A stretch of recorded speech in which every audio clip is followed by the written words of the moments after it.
भद्दी कोई बेटी को भद्दी भद्दी गाली देगा? कौन दिया उनको अधिकारी, भाजपा वाले गुंडे को?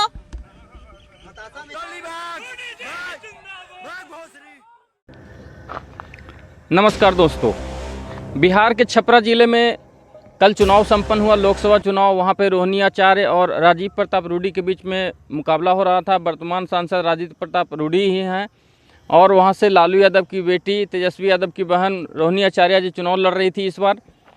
तो कल चुनाव के दरमियान एक बूथ पे रोहिणी आचार्य जी जाती हैं, क्योंकि उस बूथ पे बूथ कैप्चरिंग का बात बताया जा रहा था कि उस बूथ पे जो है वहाँ पे राजीव प्रताप रूडी के समर्थक जो हैं वो बूथ कैप्चरिंग का काम कर रहे हैं और लोगों को वोट नहीं देने दे रहे हैं। जो वोट दे चुके हैं वो भी वहाँ पे बैठे हुए हैं और बूथ को बिल्कुल हैक किए हुए हैं। तो जब वहाँ पे राष्ट्रीय जनता दल के बड़े नेता लोग और रोहिणी आचार्य जी जाती हैं तो वहाँ पे जो राजीव प्रताप रूडी के जो समर्थक हैं वो वहाँ पे बिल्कुल गालियाँ वगैरह देने लग जाते हैं रोहिणी आचार्य को, और उसके बाद यादव समाज को गालियाँ दी जाती हैं लगातार। वहाँ से वो लोग चले जाते हैं। उस बीच में कुछ छोटे मोटे जो बहस है युवाओं के बीच, समर्थकों के बीच, एक दूसरे के समर्थकों के बीच होती हैं और यहाँ तक मामला शांत हो जाता है। पुलिस प्रशासन जो है इसमें ज़्यादा कुछ हस्तक्षेप नहीं करती है और मामला यहीं तक रह जाता है। लेकिन आज जब उसी सड़क से आसपास के गांव का एक छात्र जब वहाँ से गुजर रहा था, पढ़ने के लिए घर से निकला, तो वहाँ पे और कुछ लोग पहले से ही बैठे हुए थे और उन लोगों की मंशा सीधे थी कि कल जो रोहिणी आचार्य जी आई थी और जो रोष में कुछ युवक जो है वहाँ पे अगर कुछ बहस वगैरह हुआ था तो लाइसेंसी रिवॉल्वर से और हथियार से वहाँ पे जो छात्र जा रहा था उसको गोली मार दी गई। वो हरा गमछा लपेटे हुए था। हरा गमछा राष्ट्रीय जनता दल का पहचान है। ऐसे ही वो घटना में संलिप्त था कि नहीं था ये पता नहीं लोगों को, लेकिन उस लड़के की गोली मारकर हत्या कर दी गई गुंडों के द्वारा, भारतीय जनता पार्टी के समर्थकों के द्वारा। उसमें भारतीय जनता पार्टी के एक नेता सोलंकी का नाम आ रहा है, पूरा नाम मुझे अभी कंफर्म नहीं है, और 2 और युवकों को भी उसमें हमला किया गया। 2 युवक जो हैं अभी PMCH में भर्ती हैं और एक युवक जो है वो दम तोड़ चुका है। चंदन यादव नाम है उस युवा का। तो राजनीति के चक्कर में और इस तरीके का जो जहर जो घोला जा रहा है समाज में, और जो जिस तरीके से चंदन यादव की गोली मारकर हत्या कर दी गई, तो क्या आप सभी लोगों को इसके लिए न्याय की आवाज़ नहीं उठानी चाहिए? क्या चंदन यादव की यही गलती थी कि वो राष्ट्रीय जनता दल का समर्थक था? क्या चंदन यादव की यह गलती थी कि वह पढ़ने जा रहा था और उसको उस रास्ते से नहीं जाना चाहिए था? क्या बिहार में यही जंगल राज मिलेगा? क्या यही जंगल राज हम लोग को देखने को मिलेगा? क्या वहाँ पे इंटरनेट बैन कर दिया गया है दोस्तों छपरा में। और सवाल है कि क्या हर बार गरीबों को ही क्यों टारगेट किया जाता है?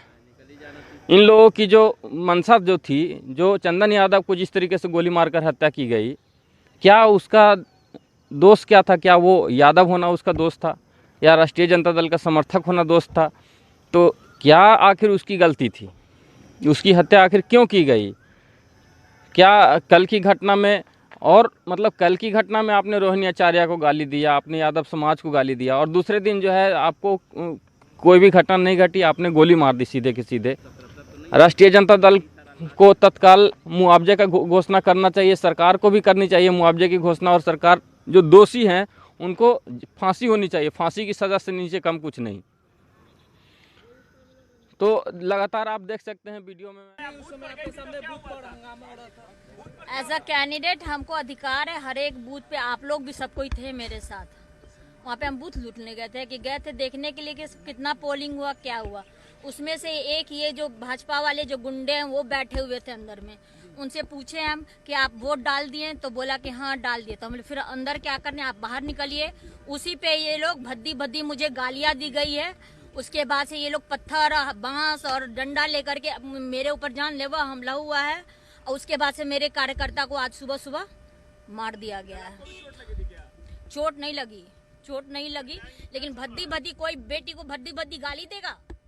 कौन दिया उनको अधिकारी, भाजपा वाले गुंडे को? बैकग्राउंड में आप वीडियो जो है घटना में आप देख सकते हैं कि किस तरीके से रोहिणी आचार्य जी वहाँ पे मिलने गई थी, वहाँ पे गाली वगैरह बूथ पे भी उनको दिया गया। तो बहुत ही दुर्भाग्यपूर्ण ये घटना है और आप आकलन करिए और सोचिए समझिए कि किस प्रकार बिहार में गुंडाई किया जा रहा है। क्या मोदी, योगी और ये भारतीय जनता पार्टी इसी तरीके से 400 पार करेंगे? क्या राजीव प्रताप रूडी के समर्थक इसी तरीके से गुंडाई करेंगे?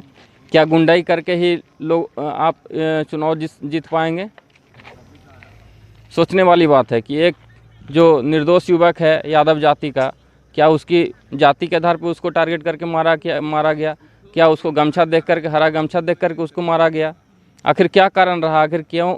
क्या ऐसे ही माहौल में लोग चलेंगे? लोग आज की डेट में समाज में आगे बढ़ रहे हैं, पढ़ाई लिखाई कर रहे हैं। लोग नहीं चाहते हैं कि कुछ करे, एक दूसरे से मतलब लाठी चलाएं, बंदूक उठाएं। लोग पढ़ने के लिए आगे बढ़ रहे हैं, लेकिन क्या आज के समय में भी लोग जाति के नाम पे किसी दूसरे जाति वाले की हत्या करेंगे? तो बहुत ही शोचनीय विषय है, बहुत ही दुर्भाग्यपूर्ण है ये घटना। सरकार से मैं मांग करता हूं कि भाई इसमें स्पीडी ट्रायल कर दोषियों को जल्द से जल्द पकड़ा जाए, उनको फांसी के तख्ते पे लटकाया जाए। न्याय पसंद जो समाज है, जो हम बिहार वासी हैं, वो बाकी चरण जो 1 जून को जो वोटिंग होनी है और जो नेक्स्ट जो वोटिंग होनी है उसमें वोट की ताकत को लगा करके वोट को चोट दें और इन लोगों को, जो वोट के लुटेरे हैं, जो वोट को जो बूथ कैप्चरिंग करने वाले जो लोग हैं, जो हत्यारे हैं, इन लोगों को सबक सिखाया जाए। इन लोगों को कानून के शिकंजे में पकड़कर इन लोगों को जेल यात्रा करवाया जाए, इन लोगों को फांसी पे लटकाया जाए और इन लोगों को सत्ता से बेदखल करने की प्रण लिया जाए और न्याय की आवाज़ बुलंद करे और वोट की चोट दें इन लोगों को। और पुलिस प्रशासन से आग्रह करता हूं और चुनाव आयोग से आग्रह करता हूं कि इस तरीके के चुनाव में जो धांधली हो रही है, जो बूथ कैप्चरिंग हो रही है, लगातार बहुत सारे जिलों से खबर आ रही है, जो ये गलत हो रहा है, तो इस पर रोक लगनी चाहिए। धन्यवाद दोस्तों।